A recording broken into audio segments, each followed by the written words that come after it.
do you have any concerns over, especially if the United States gets more aggressive with tariffs, that BRICS might make some headway and that we might see some more movements away from the dollar, or just, everyone's stuck with the dollar, nothing's changing? I'm of plan B. I'm with your plan B, Robbie. I think we're stuck with the dollar. Look, the scariest thing right now is the dollar's too strong. What was it? It was 106, 107 2 weeks ago. It's down to 103. But you don't want a really, really strong dollar because then you can't export anything. Nobody's going to buy it. It's a problem. You want that buck right around 98, 99, maybe a dollar. So it's just competitive. And yeah, I don't like that. As far as BRICS goes, I I don't have a lot of faith in that situation, man. I mean, when you got Brazil and Russia, who basically are fourth world countries right now. I mean, it doesn't. South Africa, like, are you kidding me? China, I mean, okay, give them props. We can't live without China. China's our more, you can say what you want. China's probably our most important ally in the world, because try ordering a refrigerator or an oven or anything without China. You're screwed. You're screwed. So if they're screwed without us, if what are they going to do with all their products that, when they got little Fing Wong, who's 8 years old and he does 8 hours of school and he's got to go make some parts for a refrigerator, that poor kid's out of work. So we got to have China to ship that stuff to Walmart, Home Depot, Kohl's, Lowe's, Any so any bold predictions for who from the financial sector Donald Trump actually staffs in some of these positions? I mean, Elon Musk, just look at Tesla today. He's got Musk doing something. Musk's been kissing that ass for a reason. I mean, Trump was never a big EV guy. And if you saw what EV stocks did today, everything went up, but EVs, they tanked. Except for Tesla. Tesla was the only EV stock that did well. So read between the lines. I'm sure Elon's going to have something, kind of like Kennedy's going to go in and change the whole healthcare. It's hilarious, but I mean, as long as he does it without talking, I got no problem. That dude just needs to learn sign language. We would like him a lot better if that dude just didn't talk. I actually worked out next to that guy at the gym down at Chelsea Piers. He's shredded, right? Oh, I mean, he's a midget, but how tall is he? I don't know, man. I think he maybe 5'8". That's so funny. I knew you were going to say 2 inches taller than me.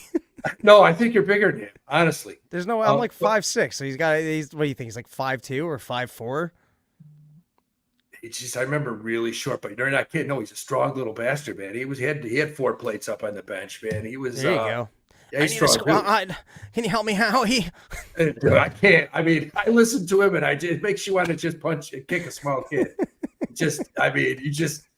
When he talks, it's okay. We know what you want. We're going to do it. Just hold your breath. You imagine his wife? How does she deal with that shit? I mean, she's got to be deaf.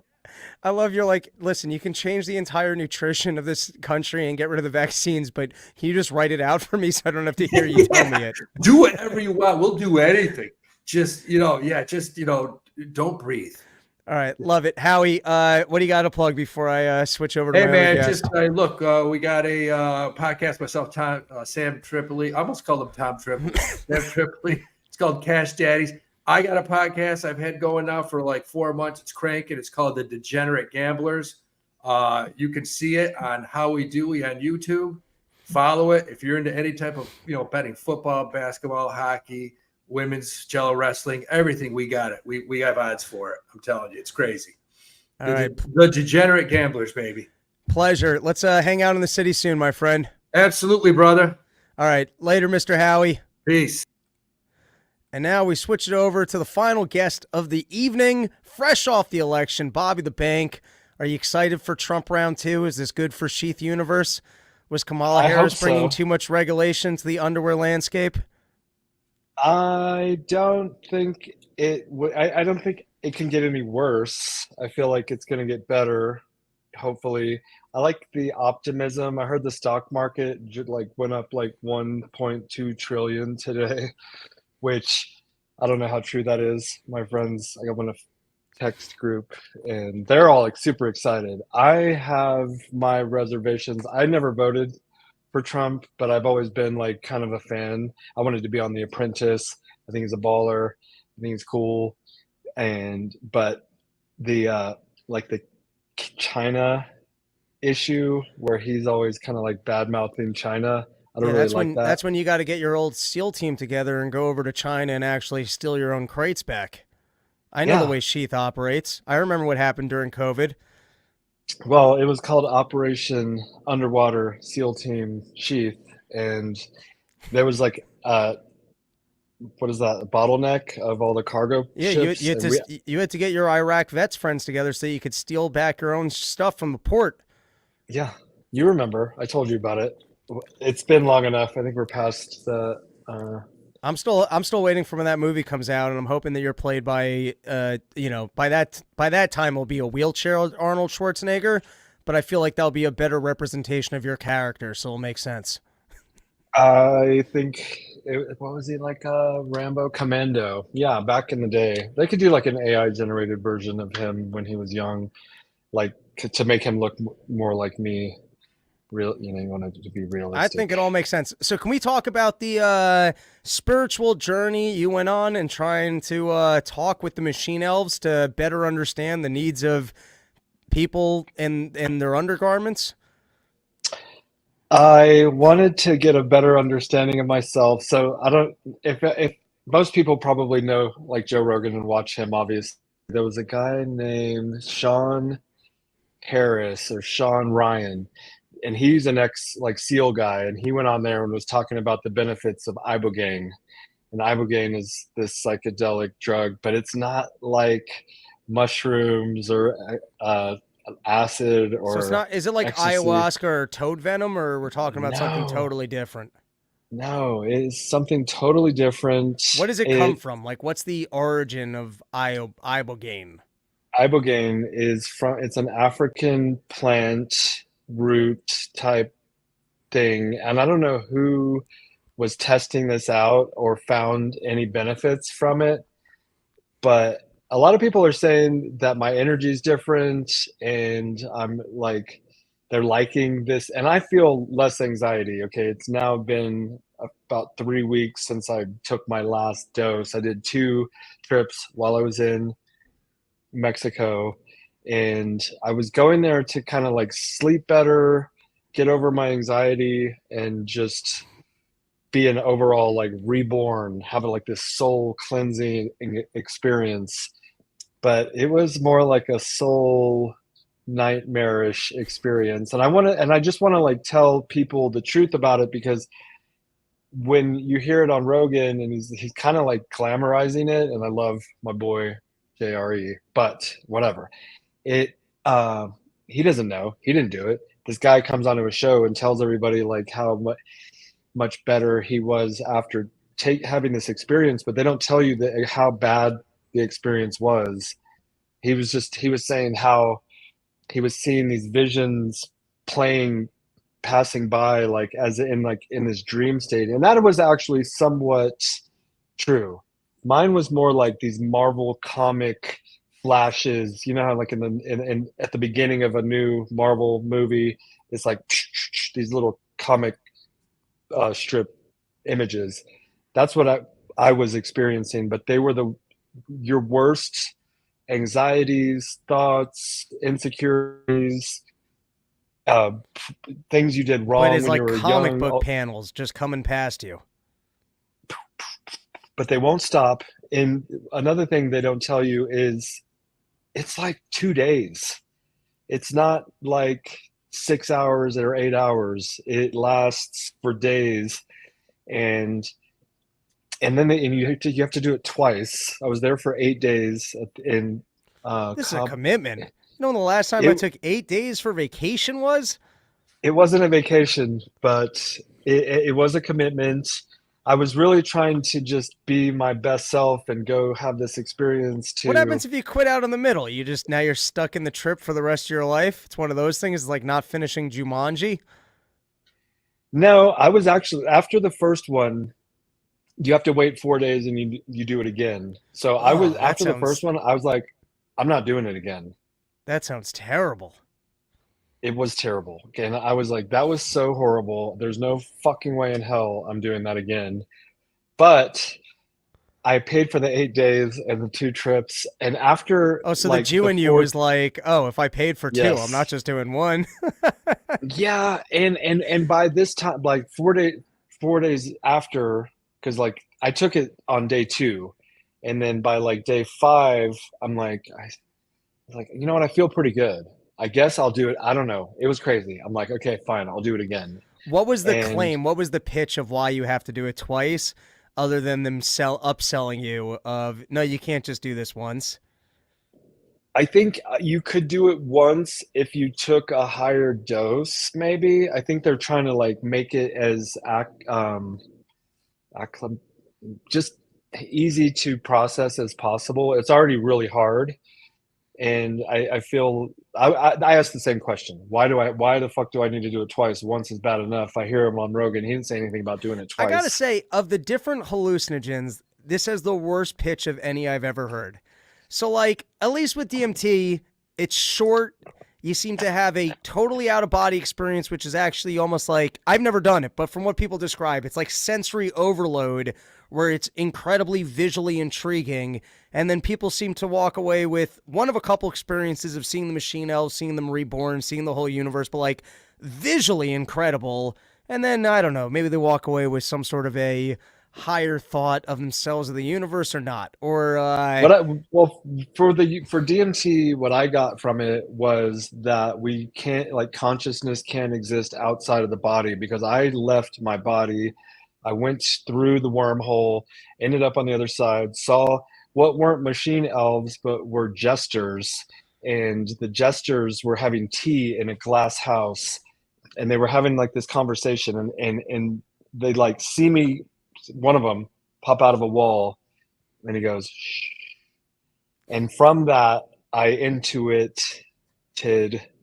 that he said basically without words, it was like, this does exist.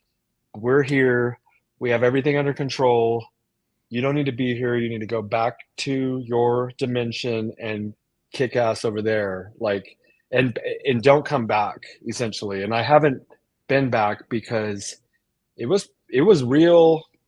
It was and so the consciousness existing outside of the body made me think like when we die the consciousness would live on, ergo we don't need to worry about death, which is pretty powerful for DMT, right? okay, but you would say, at least then the DMT pitch is I walked away with something that was tangibly beneficial. It was short and it was a wild experience that I happened on this other dimension. Or what I've heard of like the toad venom is that it's pretty horrible, but you're purging your body of trauma. At least I understand the sales pitch of this. The ibogaine doesn't sound like you got much of a pitch here. Let me tell you this, it was so bad that it makes real life much more Well, that I was the one that was telling you that I once had a I bad was trip with yes, that was you. mushrooms, and I was like, I Yes. felt like it wasn't that bad because afterwards, daily anxiety. It's like I'd already done a workout for it, and so I wasn't as bothered by Mhm. it. And so that was the benefit of heavier or bad trips was that like all of a sudden daily life emotions or anxiety are kind of dialed down because you're not dealing with the more extreme or heavier version of it. I will say this though, also, and is that all those bad thoughts, all the anxieties, like I remember I smoked my first cigarette. I had stole this pack of cigarettes, and I sold my first. Anyways, I I think it processed is my point, and so here's a positive. Whenever you think something bad, people out there, whatever, so I would have this like heart um, um, pain when I think of like, oh, you fucking idiot, or what, or like that really annoys me, or whatever.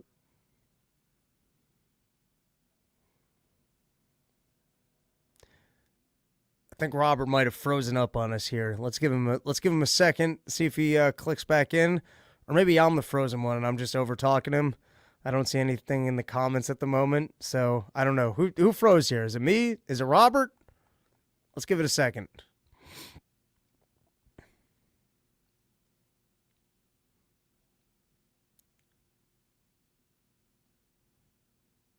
Oh, so mine not frozen? Robert froze. All right, let's hopefully he'll realize that he froze.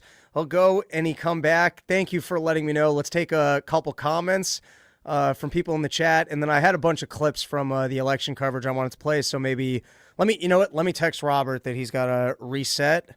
And in the meantime, give me 1 second, everybody. Not going to waste too much time on this because I don't want to have to edit it later. Oh, he's already back. That was my internet, I guess. Weird. It happens. No big deal. So you were saying that you used to experience a physical pit in your stomach sensation when you had anxiety, and now you can more just observe that you're feeling anxious and it's not as overwhelming. Yeah, you just have the thought and it doesn't have a physical pain associated with it. So I think it was like processing trauma or whatever, you know. I think you're just trying to justify going down to Mexico and spending 8 days on a bad trip. So let's pivot. It was so So what do we got coming up? I know we got big sheath sales for Thanksgiving. I know I get excited for the winter wear. The long johns are a personal favorite of mine. If you're doing anything out in the cold, I mean, it couldn't be more comfortable for skiing, biking, or any winter sport.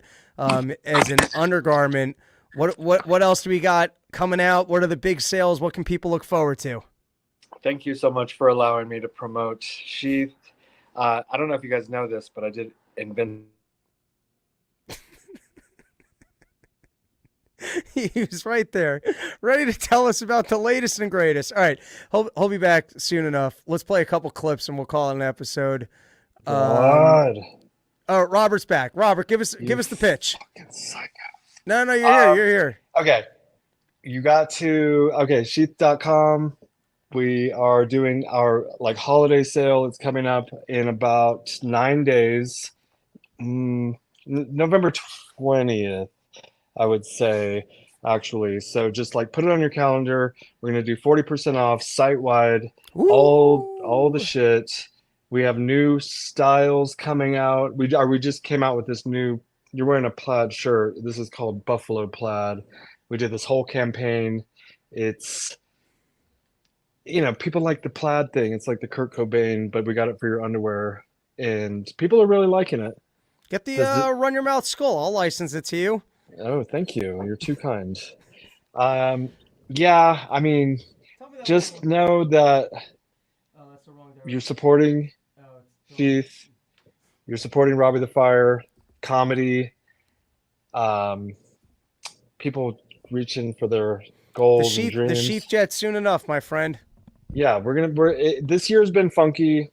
I'm actually going to the UFC Apex on Saturday, which is one of our last 8 UFC events for the year, maybe ever, who knows. But next year is going to be great. I'm really excited for 2025. We're very optimistic. Stay optimistic out there. I know it's been crazy with the economy and wars and natural disasters and the election and fucking all the shit, inflation, but keep a positive attitude, stay optimistic. We're gonna fucking kill 2025. It's gonna be awesome. The whole country is gonna be on fire. We're gonna not produce shit, but just get back to work and be your best selves. Be motivated and inspired and driven and obsessed and do something badass. I like it, Robert. Thank you for joining us. I'm going to close out the show with a couple other clips from the election. And between now and the election, you can always between now and the sale, if you can't wait, you need your underwear, you don't have enough pairs of Sheath, you can use promo code RYM and get yourself 20% off. Sheath, the underwear of legends. Thank you, Rob. Thank Later, you so Mr. much. Bobby the Bank. Bye, everyone. I'll talk to you soon. Do it again Peace. soon. Yes. All right, so let's take a look at a couple of clips to close out the show. These were some of these were making the rounds on social media. This one I actually caught live, and I was annoyed that I didn't have cable, that I couldn't more channel surf and hate watch everyone's news coverage.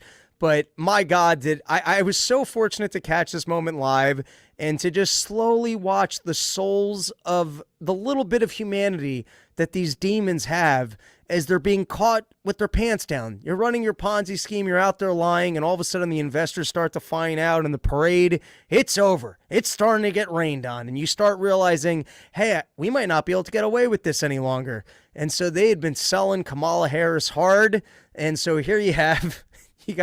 these people have to start contending with reality, and you could just hear the enthusiasm in Jake Tapper's voice as he finds out this information. So you asked, are there any places that the vice president is overperforming Joe Biden in 2020? So we could show you that as well. We just bring that out here. Harris overperforming in 2020. Holy smokes. There you go. So let this go away and see if there's anything on the east side there. Literally nothing? Literally nothing. Literally not one county? All right. And then this was, I enjoyed this. Donald Trump took an early victory lap. He was clearly winning. I could have told you before they counted a single vote. I'm pretty sure that this guy's winning unless they're rigging it. So for anyone in the know that they decided not to have 20 million corpses show up, could have told you he was winning it as well. But he did before formally, I don't know what happened that votes come in sooner, but they needed to declare elections later. Someone do the math on me for that as to what goes on, that you got more people voting sooner, but it used to be around midnight, 1 a.m. the thing was done. This year at 3 a.m. I woke up, I took a NyQuil. I was in bed early, but every time I woke up to take a leak, I just tuned in to see what was going on. And this was fun because although Donald Trump was clearly winning, he hadn't formally won. He still went out there to go, I'm a winner. I totally won. It's over. I won. And what was fun about that was it was just one more opportunity to poke at all the news organizations who then had to be there like, well, he's going to win, but he didn't win yet. And so here he is he's being a douche because it's funny because it aggravates you. Let's give it a watch. But even if Trump doesn't win, the Defense Department and NASA are going to need a new arrangement for all their rockets. Wrong clip, but this clip's funny as well. We can watch it. And for all the multi-billion-dollar contracts Elon Musk's companies have with the U.S. government. The U.S. government is going to have to either, unwind from all of those contracts, or Elon Musk's. I'm going to leave that one for another episode because I think it is interesting, but it's also interesting that government seems to only want to look into this relationship as regards Elon Musk, which I'm not saying isn't potentially a problematic relationship, but the media never seems to have this conversation. For example, Bill Gates with vaccines, or any pharmaceutical company, any of the revolving door of people that go from Wall Street to then working at the Treasury, or anyone that goes from Pfizer to the FDA to back to Pfizer. And then this last one, which I guess the clip I was referencing a second ago didn't exist, but we might as well close it out with Joe Scarborough being Joe Scarborough.